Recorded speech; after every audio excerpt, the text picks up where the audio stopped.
Upon my granddaughter Amy starting high school, we decided to take a family trip to celebrate. The day before our trip, everyone decided to stay over at our house, and that night, I had the chance to talk with my daughter Sarah alone for the first time in a while. It was a free-flowing conversation, but I felt most at ease when I was with her. After having a little alcohol, she said I'm going to bed and returned to her room. I was about to head to bed too, when I noticed Amy's diary, which she must have taken out of her bag and forgotten about, sitting in the corner of the empty living room. I should give this back to her tomorrow. As I picked it up, there was a small spider underneath. Startled, I dropped the diary. By chance, it opened to the page for tomorrow's date of the family trip, where it was written the day my family is breaking down. Family breakdown? I couldn't grasp what that meant, and as I tried to pick up the notebook, Amy appeared behind me and snatched it away in a panic. Her strange demeanor prompted me to blurt out, "Family breakdown, what does that mean?" She silently retrieved iced tea from the fridge, poured it into a glass, and took a sip. The house was already quiet as everyone had gone to bed. The kitchen was dark, with just the small light above the sink illuminating it. Under that light, she turned back towards me, staring intently into my eyes, but not saying a word. Her downcast expression looked sad and lonely, like a portrait. Just as she was about to open her mouth slightly, Sarah stuck her head out from the bedroom with a "Tomorrow's an early day, go to bed now." Amy and I exchanged glances, silently nodding at each other, then said goodnight. That night, I tossed and turned, unable to stop thinking about the meaning of those words, "the day my family is breaking down." My name is Catherine Smith, 63 years old. My husband John, 5 years younger than me, has always been very conscious of being the younger one ever since we met. There was a time when I took pride in having a younger husband. From a young age, Sarah was never very attached to John.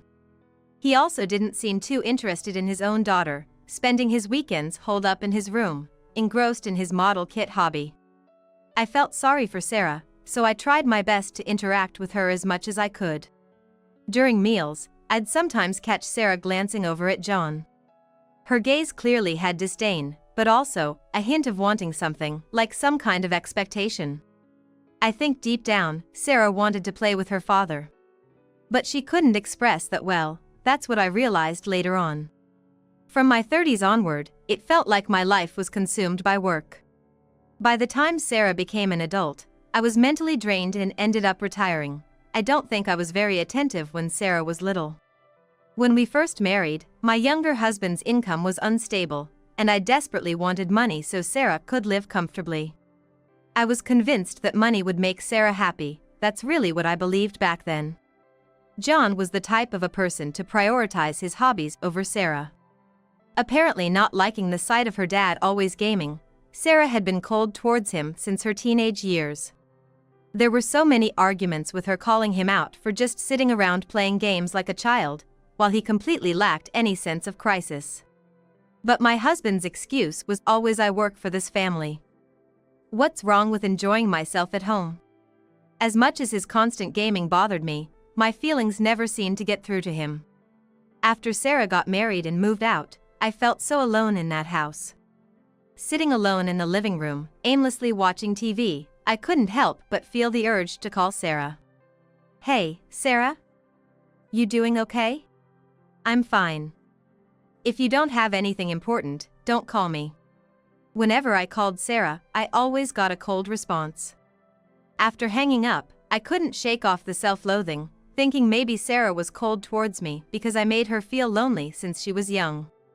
John was always lost in his own world.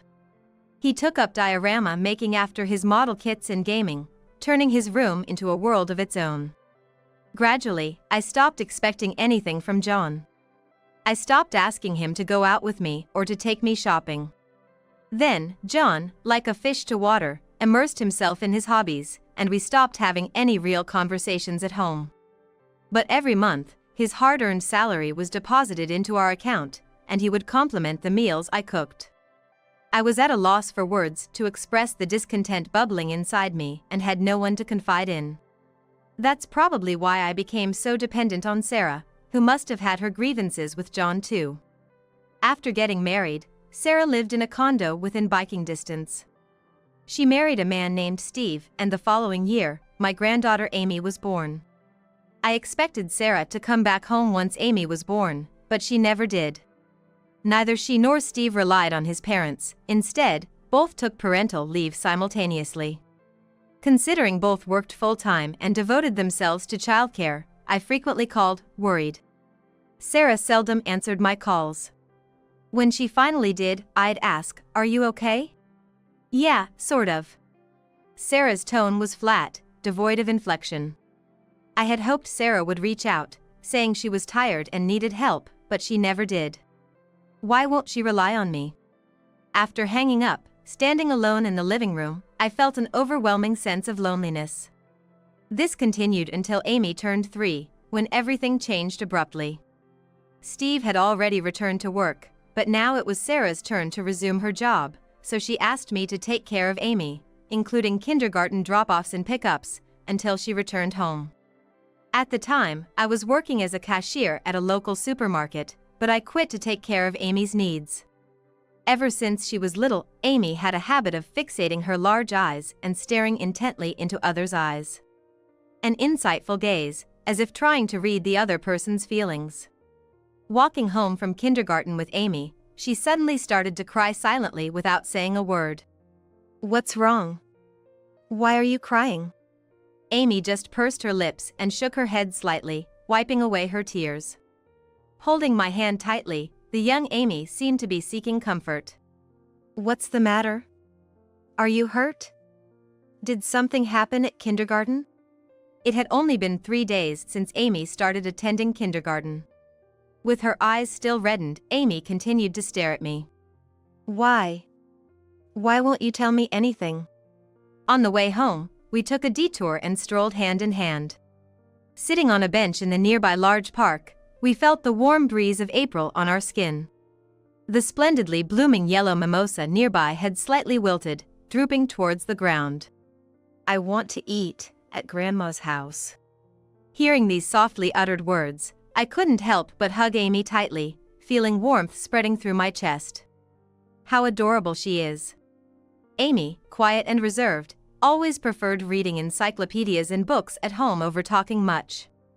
Respecting Amy's personality, I didn't force her to play physically but instead read novels beside her. This very natural relationship between us, like the air we breathe, continued even as Amy became an 8th grader, with her coming over for dinner before heading home every day. Although Amy was a good student without needing to attend cram school, she seemed distracted from her studies. She would study in the living room until dinner was ready after school. While cooking, I'd glance over at Amy, only to find her staring blankly at the wall. "Amy, what's wrong? Are you okay?" Amy looked at me with a distant gaze, hesitating for a moment before shaking her head slightly. Same old Amy, I thought. Whenever something unpleasant or difficult happens, she always retreats into her own quiet world. Like shutting herself into a protective shell, not allowing anyone in. I find that side of Amy endearing. She must have a strong heart, facing any hardship by relying solely on her own strength. Later, Amy got accepted into her fallback high school, and her dream school too. After a long time, Sarah called me. "Amy is amazing. She got into that top-notch high school of her choice." Sarah's voice, excitedly talking about Amy's success, made me chuckle involuntarily. Then she suggested a family trip to celebrate Amy's success. After the stressful study period, Amy seemed a bit deflated, gazing absent-mindedly at the handmade swag hanging in my living room. "What's that?" "It's a swag. A bunch of flowers and leaves tied together and hung on the wall. A friend gave it to me." I was delighted that Amy noticed and mentioned the swag, adorned with yellow mimosa as its centerpiece, for the first time. John, my husband, hardly notices changes in the living room or new flowers, as he's always cooped up in his room gaming unless it's mealtime. The trip sounds fun. Sarah and Steve have been too busy with work to go on a trip before. I just hope I won't be intruding. Amy gave me a half-hearted yeah. In response, The day before the family trip, it was decided that Sarah's family would all stay at our house. On the day of the trip, John was to pick up a rental van early in the morning, and we planned to head to a hot spring resort with him driving. That night, I had the chance to talk with Sarah, just the two of us, for the first time in a while. We chatted about everything from Sarah's job, Steve's work, an eccentric neighbor, to the new home center that opened recently. It was a rambling conversation, but being with Sarah felt the most comfortable to me. While Amy was in the bath, I took out a present I had prepared for tonight from the closet. Seeing it, Sarah asked while sipping a wine cooler, "Is this for Amy's entrance celebration?" I got this bag because Amy has been wanting it. It was a backpack from a popular outdoor brand, and Amy always carried a sports brand backpack. Sarah looked surprised and glanced at the mimosa hanging on the wall. I didn't know Amy wanted something from that brand. Amy sometimes follows people with bags from this brand with her eyes when we go shopping together. She's not one to say she wants it, but it shows in her gaze. Sarah stared at me. After finishing the little alcohol left in her bottle, she gulped it down and said, "I'm going to bed," then headed to the bedroom. As Amy came out of the bath, I gave her the backpack. With her hair still wet and wrapped in a towel, Amy hugged the backpack and gave me a small smile. Amy started transferring her belongings from her old bag to the new one. After my bath, I returned to the living room, but it seemed everyone had gone to bed. In a corner of the now empty living room lay a notebook Amy had apparently taken out of her bag and forgotten. I should give this back to her tomorrow. As I picked it up, there was a small spider underneath. Startled, I dropped the diary. Upon seeing a page accidentally flipped open with "The day my family is breaking down" written under tomorrow's date for the family trip, I couldn't grasp the meaning of those words. As I bent down to pick up the diary, Amy suddenly appeared behind me, hastily snatching it from my hand with a flustered look. Caught off guard by her peculiar behavior, I inadvertently asked, "What does 'the day my family is breaking down' mean?" Amy quietly fetched barley tea from the fridge in the kitchen, poured it into a cup, and took a sip without a word. The house had settled down for the night. The kitchen was dim, lit only by a small light above the sink. Underneath that light, Amy turned around, her gaze fixed on mine, her expression dropping silently, painting a portrait of loneliness and sadness. Just as Amy began to slightly open her mouth to speak, Sarah peeked out from the bedroom, advising, "It's early tomorrow, go to bed now." Amy and I exchanged glances, nodded silently to each other, and said good night. That night, I lay awake, troubled by the phrase "the day my family is breaking down" and its meaning. The next morning, we all set off to the hot spring resort in the rental car my husband had fetched. Despite the holiday traffic, the weather was splendid, with a clear, blue sky stretching over the distant mountains. I was moved to be visiting the inn, where I had taken Sarah several times in her childhood, now with my granddaughter in tow.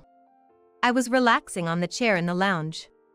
Next to me, Amy was also having a cup of hot chocolate. "If you have any worries, feel free to talk to me." Looking up at the cloudless blue sky from the large window, I could only muster. After that, we relished delicious food and returned to our room. At Sarah's request, we all stayed in the same room, making it a family sleepover. John and Steve were exchanging drinks, enjoying each other's company after a long time. As night fell, Amy gazed out the window in a spacious corner of the suite room, equipped with a pair of chairs and a table. I sat down in front of Amy and handed her some orange juice. Without a word, I too quietly gazed out the window. The moon could be seen above the numerous accommodations. Steve, perhaps tipsy, wrapped his arm around Amy's shoulder and burst into laughter. "Amy really did great. Make sure to keep up the good work in your studies, okay?" "Yes. It's a boarding school, right? We won't be able to have dinner together like before. Since Sarah got married and left home, I've been feeling lonely all this time. Taking care of my granddaughter Amy was always fun, but realizing it's coming to an end makes me feel lonely again." Steve and Sarah cheerfully encouraged Amy, who was absent-mindedly gazing out the window. "You'll do great from now on." Sarah gently stroked Amy's hair. "Live with your heart content." Living with your heart content What a heavy phrase that is. As I pondered the meaning of Sarah's words, Amy suddenly laughed. It was clear that she wasn't laughing because something was funny. She wore a mocking, forced smile and exclaimed, "It's really ridiculous," without any joy. When Amy stopped laughing, her bizarre behavior silenced everyone. "I'm done. I'll spill it all." "What?" Amy, still seated, stared at me. "Grandma. After this trip, we might not see each other again, and we won't be able to have dinner together, so I'll tell you everything." In the corner of the space by the window, there was a low stand and a transparent vase with dimly lit mimosa inside it. Unable to withstand Amy's intense gaze, I found myself staring at the mimosa in front of me. After we return from the trip, I'm moving to an apartment. I'll have to take care of household chores and study. I probably won't have any free time until I graduate. Wait. I thought you were going to be in a dormitory for high school. What's going on, Sarah? When I asked Sarah, Steve answered with a smile, "It's for her independence. Amy says she wants to get a job and move out right after graduating high school. Living in an apartment rather than a dormitory would be better for her future, we thought. But letting a girl who's just been a middle schooler live alone." I was at a loss for words, not understanding the norms of today's world, and Amy abruptly raised her voice, "That's not true. I wanted to live with Grandma and commute to high school. But both Mom and Dad objected. They didn't want to have dinner with me either." I tilted my head in confusion. It sounded as if Sarah and Steve were against me being involved with Amy. "Mom and Dad thought I might spill some secrets to Grandma, so they didn't want me to interact too much." "Amy, stop talking now." Over Sarah's shout, Amy yelled back, "Shut up. Both Mom and Dad have been having affairs forever. Yes, since I was in kindergarten." I felt as if I'd been struck on the head by Amy's words. Sarah is having an affair. Steve too? What does this mean? I couldn't comprehend it all. "I've always been left at Grandma's house, not just because they were busy with work, but because they've been meeting their lovers all this time." Steve, clearly disturbed by Amy's revelations, denied her words while aimlessly opening a window in the room. A breeze blew in from outside, causing the curtains to flutter. Grasping the swaying curtains, Steve fell silent. "You're misunderstanding something, Amy. We were just thinking of your future. There's no need to pretend just because Grandma is here. I don't want you acting like good parents after all you've done." Sarah and Steve have been having affairs with others for quite some time. Their relationship started back when Amy was in kindergarten, and she had been aware of it from the beginning.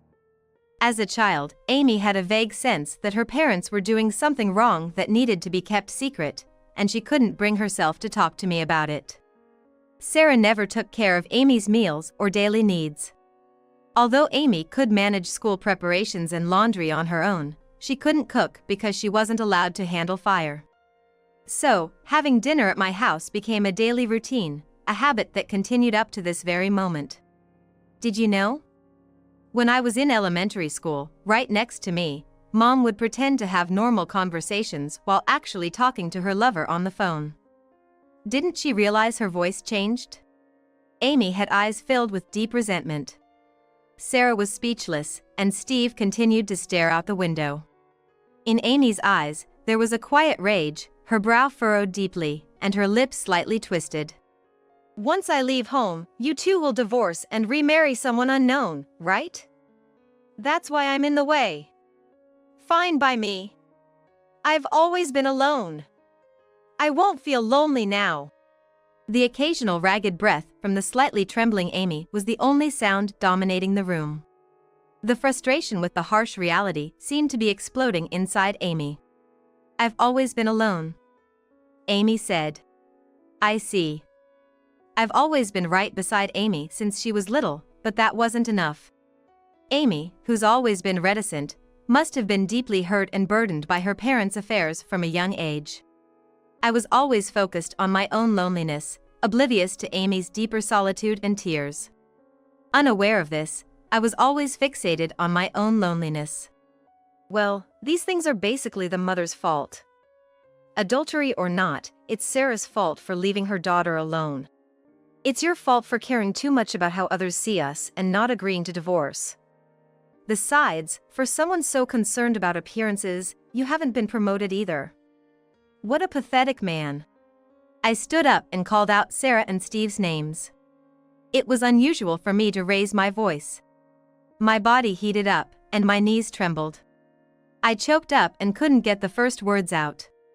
But in front of me, Amy, who looked at me with anxious eyes, I couldn't just run away without saying anything.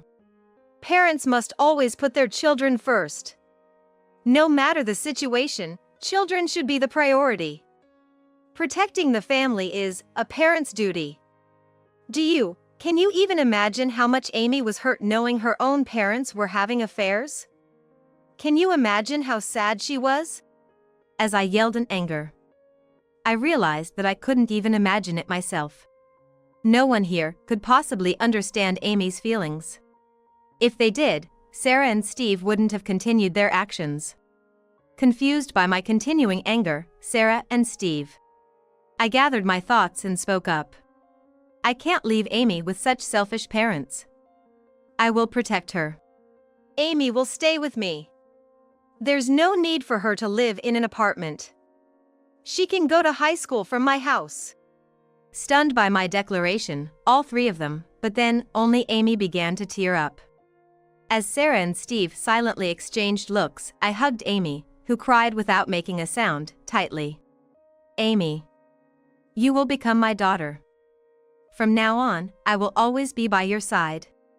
Held in my arms, Amy didn't try to leave. The ride back from the trip was awkward, to say the least. John, the only one in the driver's seat, cheerfully hummed tunes, seemingly content with how relaxing the hot springs were and pondering what souvenirs would please the girls at his office. Amidst that turmoil, he slept carefree in his bed, undisturbed. He's quite a character. Upon returning from the trip, I immediately invited Amy to our home. John looked puzzled, but I casually mentioned, "You can use the room Sarah used to use, right?" Though I had impulsively declared I'd take Amy in as my own child, he did most of the legwork, researching and handling most of the procedures. Grateful for everything, I deeply thanked my laid-back husband, who just flashed me a grin. I love you, you know. I can pull myself together for your sake. Always playing with games and models in his younger days, yet when it matters, he gets things done. And he's always so youthful and handsome. Being my younger husband, it's somewhat frustrating. Amy started going to school from our place. She's still a child, after all. I wish for her to have a fulfilling school life, filled with club activities and fun, leaving adult concerns like household chores to us. Sarah and Steve didn't end up divorcing. Apparently, their affair partners weren't interested in remarrying, so the ambiguous relationship continued as before. However, one day, their workplace discovered the affair, leading to their resignation. The resignation due to the affair was a bit baffling, but it seems the news spread to their clients and many others, exposing the affair to a wide audience. Left alone after her affair partner fled, Sarah became isolated. Then, one day, she called. "Let me see Amy. She's my child. I want to live with you and be with her." "No, Sarah, you can't. You wanted to put Amy in an apartment instead of a dormitory. You didn't like the idea of her being protected by dorm rules and regulations. You wanted her in an apartment so you could summon her anytime, right? I understand you're lonely, but you're not like me. Sarah, you don't seem to truly want Amy's happiness. So, I can't forgive you." I had resolved not to forgive her. The day I might forgive her would be when Amy forgives her. But for Amy, who's always known her parents' infidelity, could such a day ever come? While cooking dinner, I quietly told Amy, who was reading a book, Sarah came today, and shared the news about her job loss and how her affair partner had abandoned her. Amy, uninterested, kept her gaze on her book. Serves her right. That icy response made me realize. Perhaps Amy was the one who leaked the affair to Sarah and Steve's company and clients. Sitting in the living room chair, I let out a small sigh. Amy, do you realize? Parents don't necessarily have to provide for their children through college. Many parents in the world seem to think that once their child turns 18, their responsibilities end and they should just move out and become independent. What you did was an act of foolish revenge. But I don't intend to blame you for it. Amy, I wonder if you'll realize one day. That day, when you got accepted into your desired school, and Sarah called me to share the joy. She was overjoyed at your success. She was proud and truly relieved. I'm convinced I felt a deep maternal love from her at that moment. I hope there will come a day when you can forgive her.